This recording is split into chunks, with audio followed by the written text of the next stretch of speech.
Good morning, Bobcats. Welcome back to another episode of The Stage. I'm Cooper Hancock, your assistant web editor-in-chief. And I'm Narnia Choi, your social media editor. Today we have another packed show. With a package on food waste, A promo on the upcoming Chicago musical, an update on sports as winter sports are coming to an end, and Nick is back on the academic mall for President's Day Man in the Street. Let's get started. First up, we have Isabella, Bernabeo, and Austin Ju covering food waste on campus. Ever since school reopened, the Carlsbad Unified School District has provided free lunches to every student. With this, however, students have been throwing away these lunches, while some of these items are still sealed. The bell rings and our students go to fourth period.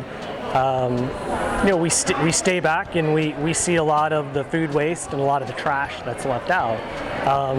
It's a bit discouraging. My view on it is that either the students at Sage Creek are going to realize that they are going to have to live a different way, because once they get out of high school, college isn't going to be accepting of a lot of those behaviors. Those behaviors are what needs to change.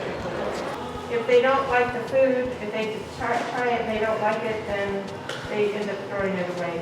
Despite the lunch ladies' hard work into making meals, countless lunches are still wasted every day on campus. So how can we help to reduce food waste?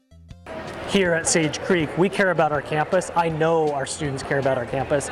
If we could see more kids taking part in just making sure that that trash that's left out or that unused food finds its way into the appropriate food bin for trash.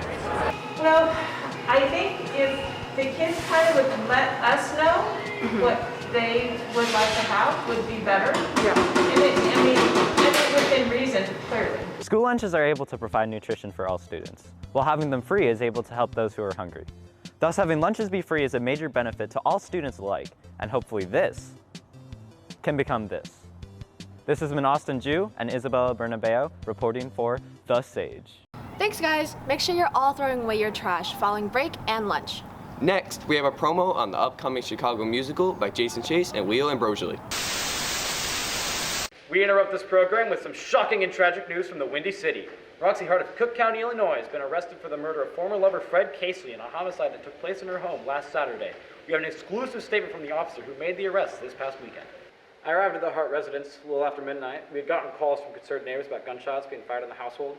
I arrived and the victim was already covered in the sheet. Her husband was sweating bullets, ranting about a home invasion. But eventually he confessed it was Roxy, his own wife, who had done the thing. Ms. Hart confessed it was because he was trying to walk out on me, the louse. So I had no choice but to arrest her then and there. No further comment. If found guilty, this young woman could face life imprisonment and death by hanging. This would make Mrs. Hart the first woman in the history of Cook County to face such a sentence.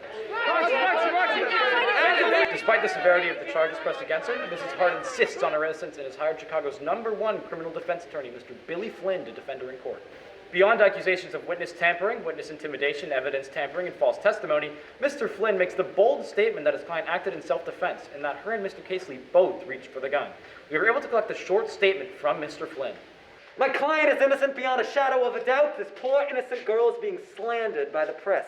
I'm going to do everything in my power to make sure she's free. And you can quote me on that. Questions on the character of Roxy have become the center of conversation, with many, like prison warden Miss Morton, offering a positive view of the merry murderess. Murder. Roxy Heart is the sweetest little peach to ever greet these halls. She's so polite to everyone, telling them all please and thank you. She always makes her bed, always leads prayer, never swears, and she's even teaching that poor Hungarian girl English. If the people knew all the wonderful things that she does, they would be calling her a saint.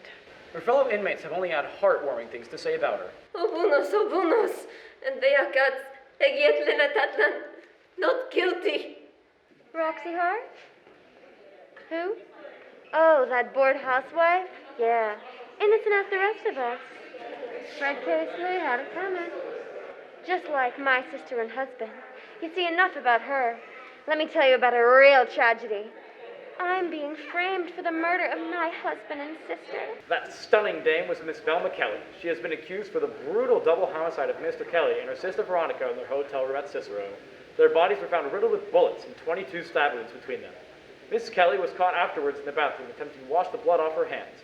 She has also employed Mr. Flynn to defend her in court.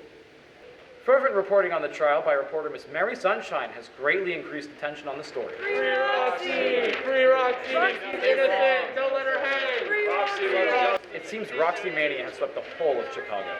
Protests numbered in the hundreds have taken to the streets demanding her freedom and pleading for her innocence. A recent auction of her belongings to raise money for the trial have made over $500. The trial shall be held from February 24th to the 26th at the Sage Creek Performing Arts Center. More information can be found on the Sage Creek Drama website. Purchase tickets soon and experience the story of murder, greed, corruption, violence, exploitation, adultery, treachery, and all that jazz. From Chicago, Illinois, this is Patrick Donahue, reporting for The Sage.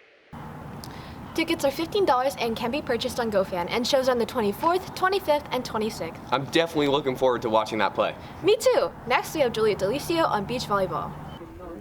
Hello Bobcats, I am reporter Juliette covering another volleyball related piece, this time on beach volleyball, so let's dive into it. Beach volleyball was just made a CIF sport. Now they have more opportunities to compete at higher levels. Last season they were only able to play against local teams. This season hopefully playing in the state championships and more. One tryout was held yesterday and one will be held tomorrow. Tryouts will be held at Vraze Beach courts from 4 to 6. Contact head coach Keaton Marks for more information. We'll update you again when matches start. Now back to the anchors. Good luck to all those spring sport athletes. Don't forget about the winter sports. The first round of playoffs for boys basketball is tonight, and girls soccer's first playoff game will take place this Saturday. You know what else is coming up? President's Day. Have you wondered what teachers would make good presidents? Well, Nick Cepek is back on the street to answer this very question. Nick Cepek! Hello, Sage Creek. I'm Nick Cepek. In honor of President's Day, today we're asking students what teacher would make the best president. I'm gonna go with Miss Good. She's my dog, and I would vote for her because I like her a lot. It's got to be Miss Turner. Mr. Peterson, because he's a great ruler and a great teacher, and he just has the look of a king. Mr. Coe. Mr. Moisey. I feel like, he's just a good all-round teacher. Brings immaculate vibes. I'd say Menente because he's really funny and spirited and nice, and he just keeps everybody in a good mood.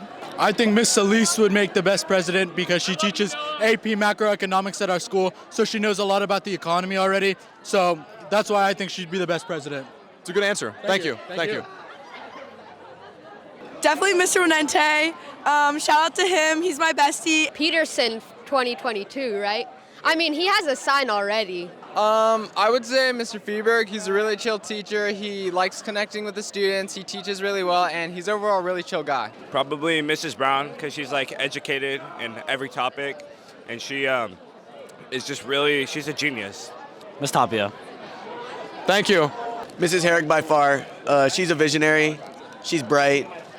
She knows how to pave the way for the youth. Have a great President's Day weekend, Bobcats. This has been Nick Cepek reporting for The Sage. Thanks, Nick. That's all for the show today. Make sure to follow The Sage on Twitter and Instagram. And make sure to check thesagenews.com for our latest articles. This has been Narnia, Choi, and Cooper Hancock, reporting for The Sage.